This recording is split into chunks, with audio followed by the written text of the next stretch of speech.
Mikael. And your sister Amina. And welcome to Keeping Up with the Africans. So, everybody's been wondering, like, why did you move to Africa? What made you just pick up your whole family? What made you pick up your house? What made you pick up everything you know and move to Africa and leave everything behind?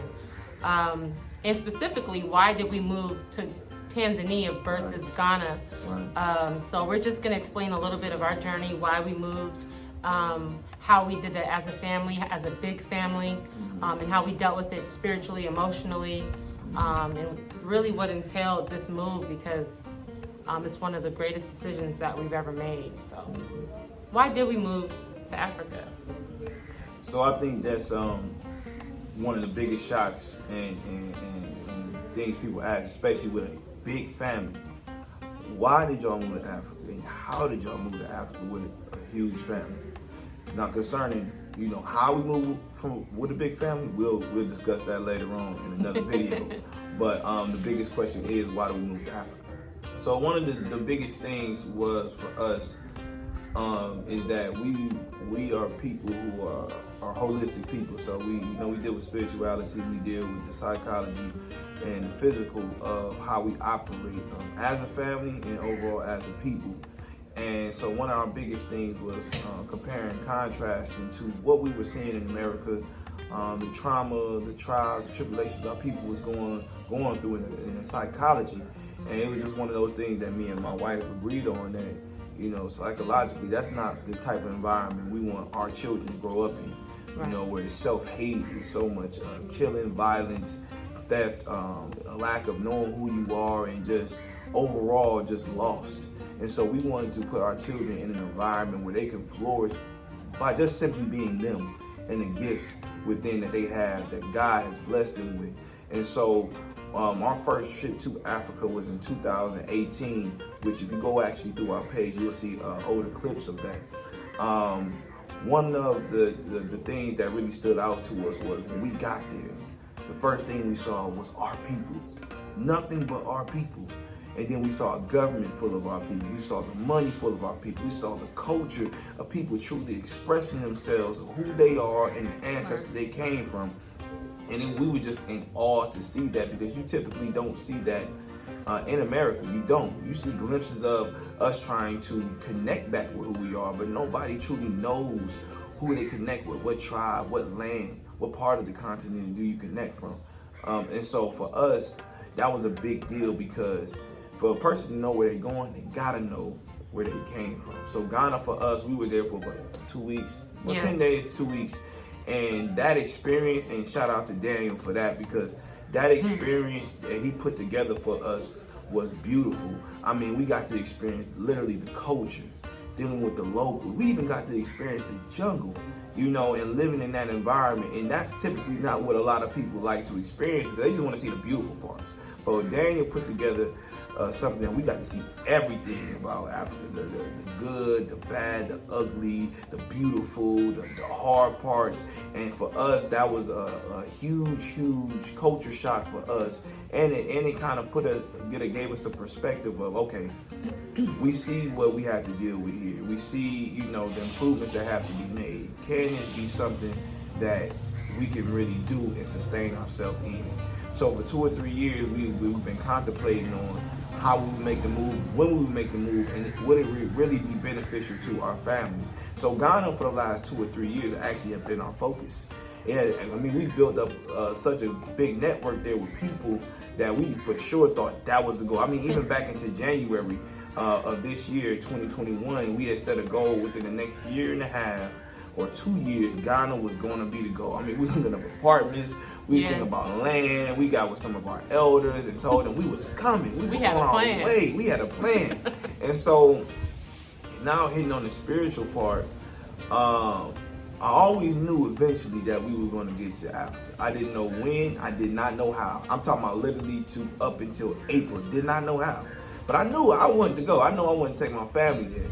And so it took a lot of fasting, it took a lot of praying, it took a lot of meditating, it took a lot of research. And so, again, was not thinking about Tanzania, was not focused on Tanzania, But one of the things that really got me to Tanzania to start really looking in that direction was one of the things I asked the Most High to show me is visions. Give me signs, not to me, but specific people, and my wife being one of them, which she'll hit on, her side later on. But I asked for signs, and it was mainly to get to Africa, not even a location. So I literally got every sign I asked for. I got every vision I asked for. Up until the last one, I asked the Most High. I said, okay, if you want me to do this, give me one more sign. Mind you, I done got 3 or 4 signs already. But you just, sometimes you don't want to believe it's true that you literally got what you prayed for. So I asked for one more sign. A sign in your sign. Mm-hmm. Yeah, a sign in my sign. So, a brother, after I prayed, called me an hour and a half. And he told me his wife had a vision. And not only did she have a vision, but she had a location. And at that moment, I was sold. I said, that's it. Not only do we have to go to Africa, but now we got a location, which I did not pray for. And I told my wife literally that day, I said, it is time. We have gotten our prayers answered. It is time to go. And surprisingly, she said, okay, that's what it is. Let's do it. Because, again, for 2 or 3 years, this is something we've been talking about, especially with our children. We are a blended family, and we both come from 2 different backgrounds of even how we grew up. So how we make decisions, how we go about certain things, in any relationship is going to be slightly different. So for both of us, it was a big move and a big shock. But because we've laid the foundation of our trust and love for one another and built that foundation, and she knew that this was it.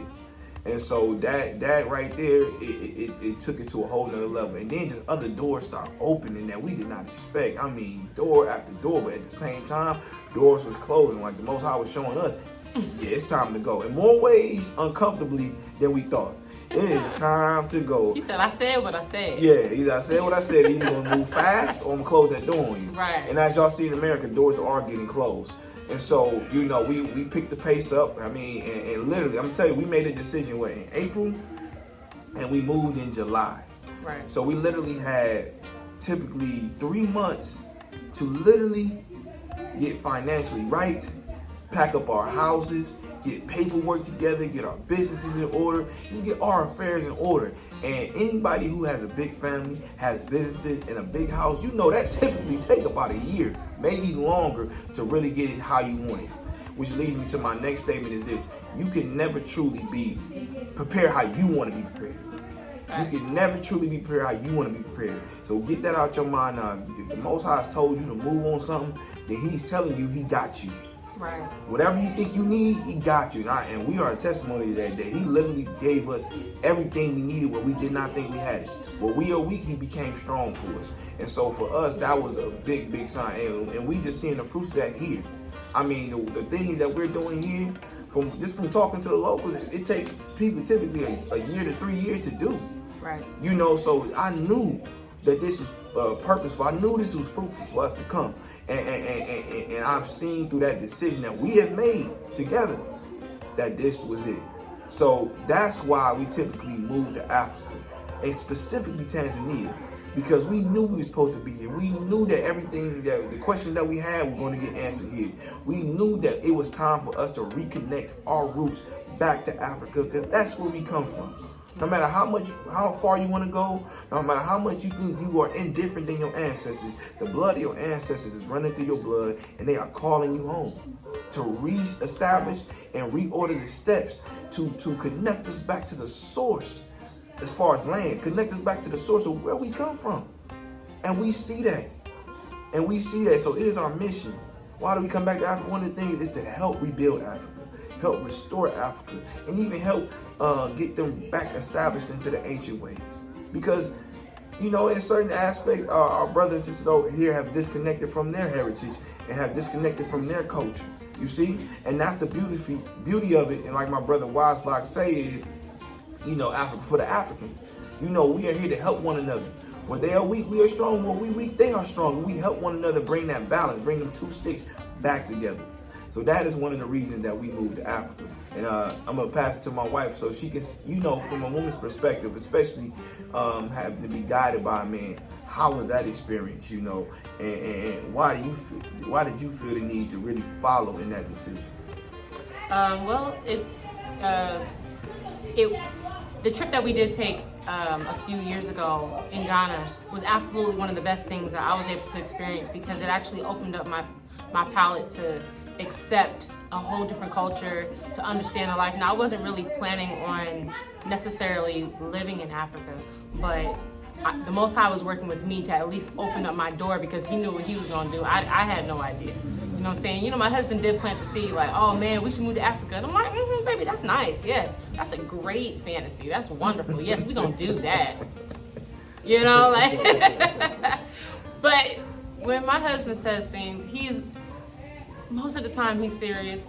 And I knew deep down in my bones, he was serious about like really wanting to relocate to Africa. I didn't really think we were gonna do it, to be quite honest with you, but I knew from that time, I personally would pray like, okay, Most High, if he's serious, like he usually is, and he moves like a lightning bolt, please give me the comfort of being able to go with him without being fearful, without putting my fear on him, without trying to figure out all the details of what it's going to be to relocate our children and how I'm going to live, and how I just didn't want to freak out I didn't want to freak out, and I didn't want to put that on him, because you know, as women and wives, we have the capability to do that easily. I mean, ask Eve and Adam, like, you know, we got special gifts, you know what I'm saying? So I just didn't want to do that and be the reason that we weren't moving forward, because I put my fears on him. And you made a really important point, that we are not from where we came from. For us to evolve and for us to be to flourish in our natural state, we were stolen from here. Like, this is our home. No matter how you want to try to be stereotypical and be like, nah, they not like us. Oh no, they're poor. Oh no, it's dirt. Oh, this animals. We still are from here, and just because the narrative has changed doesn't take away from the fact that we actually belong here. You know what I'm saying? You see animals in the zoo. They don't belong there. They live there. They carry on there. But you see how drugged they are, and how they're not eating how they're supposed to eat, how they're not getting the sun they're supposed to get. They don't even get in a natural tree. They're living, they're doing it, but they're not from where they actually are, because they've been taken out of their habitat. That's how I feel with us. We've been taken out of our habitat. We're finally back where we came from, and even though we are adjusting and getting used to things, the feeling of being free, and the feeling of being happy, and the joy, and the peace, and the pleasantness is a beautiful feeling. Even through the challenges and trying to get adjusted, it is a beautiful feeling. And I just know personally through that prayer that immediately when he said it, I was very, very close to freaking out. Like, wait, whoa, what you mean? Because that's just sometimes what I naturally do. But I was really comforted. I really was okay with that idea, because that's what I've been praying for. Okay, if this is what you're trying to show him, and he's the head of our family, and he's leading us, and he's going to be the one that's connected with you in this plan, because I'm not always going to get that message. And if he's getting that message, I got to be obedient, or that can mean death for your entire family. That can mean that I'm jeopardizing the lives of my children, because I want to be the head. I want to step up and say, hey babe, I don't think you was right about that. That's not what I was praying for. I was praying, not to say that our husbands don't make mistakes, they do, but I specifically prayed for, please give him very clear instructions on what to do. If you do that, I will follow him, and I will not have a problem with it. And surprisingly, like you said, like I truly did. I really didn't feel dragged along or really forced to do this. I felt very comfortable, a little bit anxious and a little bit nervous, because this is totally new. I didn't know how we were going to do it. I was even the process of us selling our house and our items. I'm like, I don't want to leave that. I can't. We gonna do a video on that, how that process was, because that is a. And I'm sorry to cut you off, but that is a challenging process. Yes. More spiritual and psychological and physical.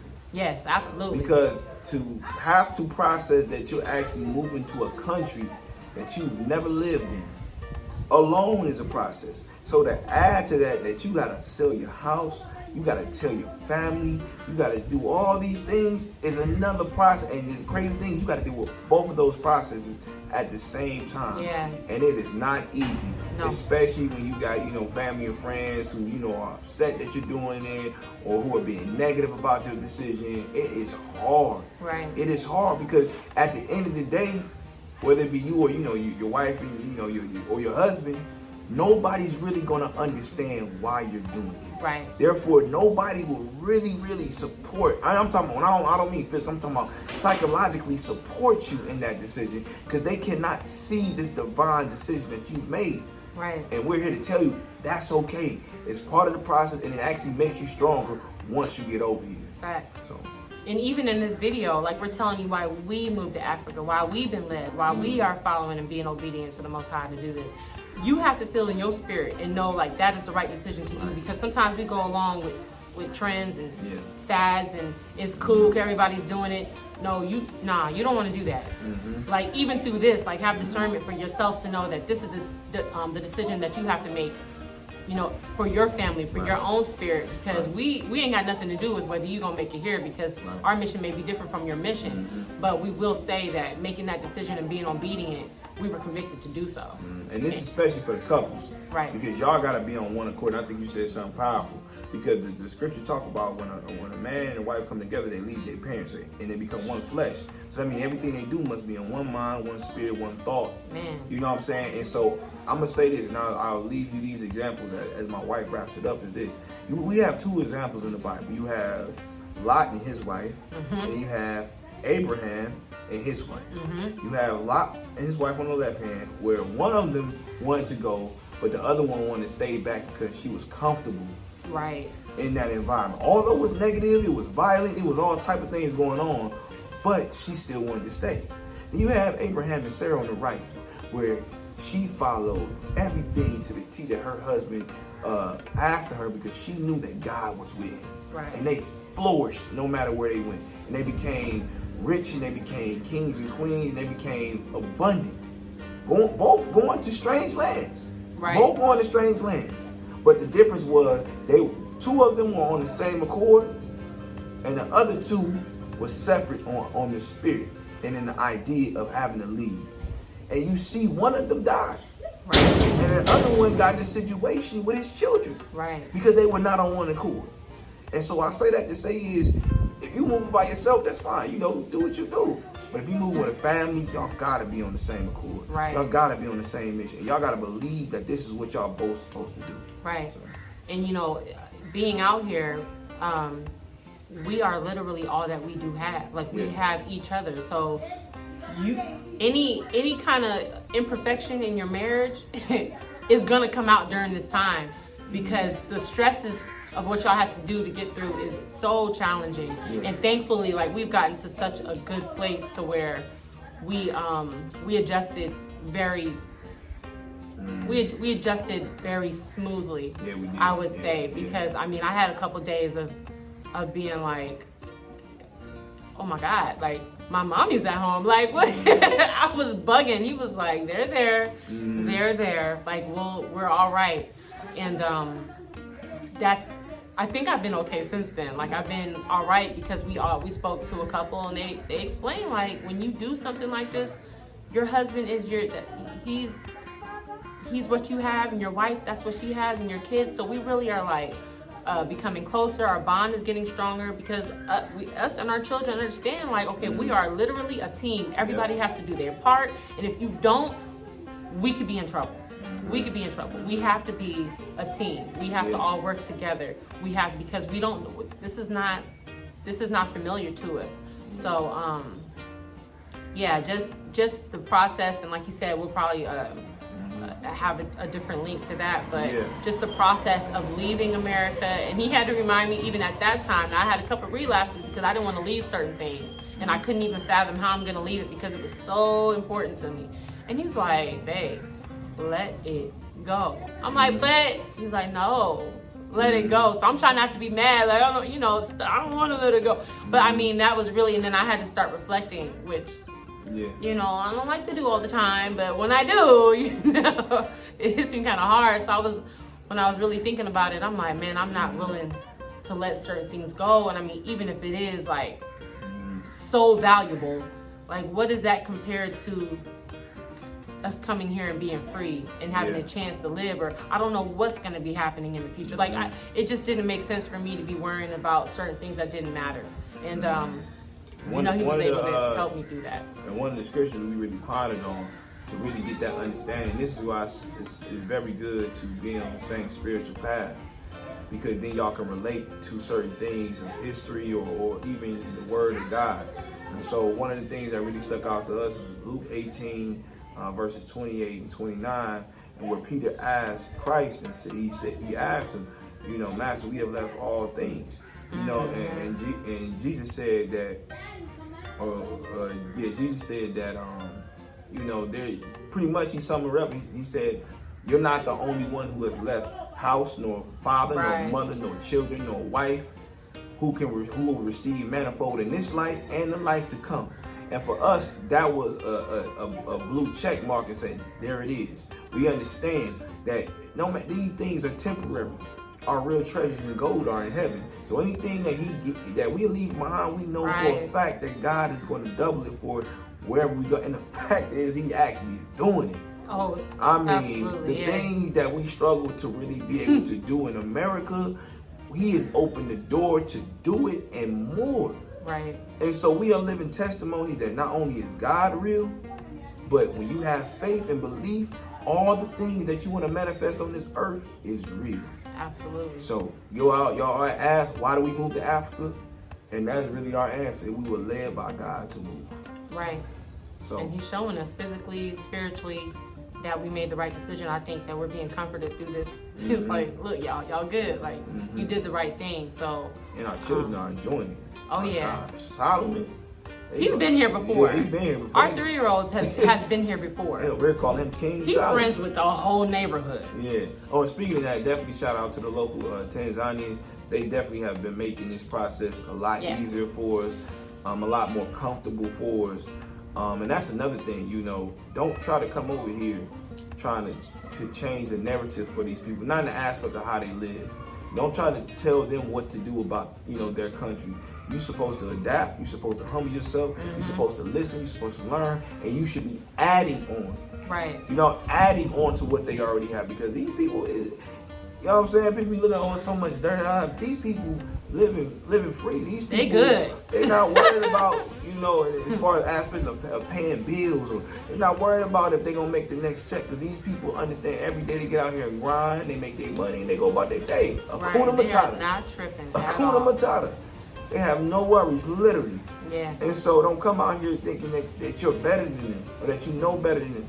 You should be humbling yourself as a babe and coming to learn. Come to learn how to adapt and add to the culture, add to the people. Because remember, you were the one taken away. You were the one who was stripped from everything. You were the one who disconnected from your heritage. You see what I'm saying? Right. So come over here to learn. Come over here to adapt. Come over here to add and build. And at the end of the day, reconnect with your family. Right. You know what I'm saying? So definitely shout out to the locals. We really appreciate y'all, and we truly love y'all for what y'all have done for us thus far. We can't wait to add more to what we're already doing for y'all. Right. And so with that being said, if y'all have any questions, make sure y'all email us at coming2eden@gmail.com. Coming2eden, EDEN @gmail.com. Make sure y'all click that subscribe button. Make sure y'all click that bell to know when we will upload more videos or we going live. Make sure y'all share. Get the message out. The children of Africa, the children of light are returning home, and we're coming here to stay, and we're coming here to build. So make sure when y'all get over here, or you got questions on how to get over here, we do have consultations which you can email us and schedule your consultation, and it either be by me or it be by my wife. And what we do in that consultation is we have pretty much a mapped out plan on how you can move to Africa. And as far as specific Africa, we're talking about Tanzania, and then we also can connect you with our brothers and sisters in Ghana who are already doing the works over there. So those are 2 locations we can really help build with you on and consult with you on to get you a plan of how to get over here, Tanzania and Ghana. So with that being said, family, peace, love, light, and prosperity, and we'll see y'all at the next episode. Peace.